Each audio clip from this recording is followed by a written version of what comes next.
오늘의 조선일보 사설은 70대 이상이 20대 인구 추월, 저출생 고령화 쓰나미 덮쳐왔다입니다.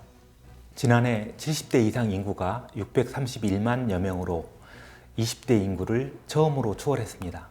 전년에 비해 70대 이상 인구는 23만 명 증가한 반면 20대 인구는 21만 명 줄어들었습니다.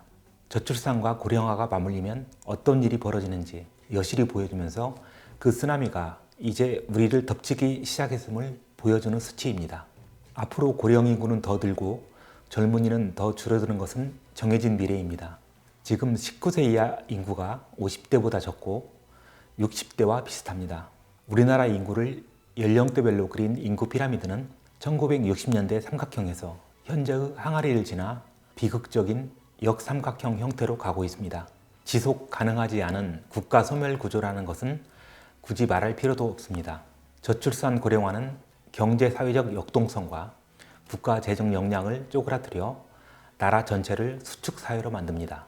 생산 인구 감소로 세입은 줄고 노인 복지, 의료비 등 정부 지출은 급격히 늘어나기 때문입니다. 인구 1억 2,200만 명이고 합계 출산율이 1.26명으로 우리보다 훨씬 높은 일본도 인구 8천만 명 사수를 목표로 내걸고 필사적으로 국가 전략을 다시 짜고 있습니다. 그런데 사정이 더 나쁜 우리는 절체절명의 위기인데도 이렇다 할 대책 없이 허송세월하고 있습니다. 정부와 여야가 하는 것은 사실상 눈앞의 정치뿐입니다.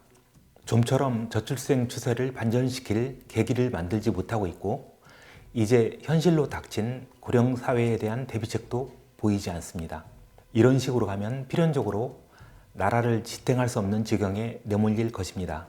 우리도 저출산 고령화 대책을 마련하는데 범국가적인 총력전을 펴야 합니다. 우선 충격을 줄 수 있을 정도의 획기적인 출산 육아 정책을 시급히 마련해야 합니다.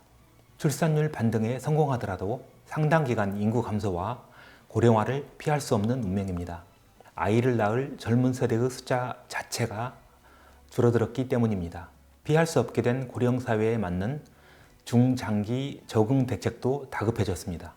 사회의 각 부분이 5년, 10년 뒤를 내다보면서 인구 급감과 고령화의 충격에 대비한 구조 개혁을 서둘러야 합니다.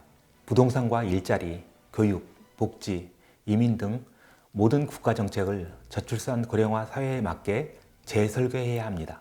노인 연령 상한, 정년 연장 등으로 사회보장 비용을 줄이고 여성 노인층의 사회활동 참여율을 높여야 합니다. 연금, 노동개혁을 하지 않으면 우리 사회가 유지될 수 없는 상황입니다. 오늘의 조선일보 사설이었습니다.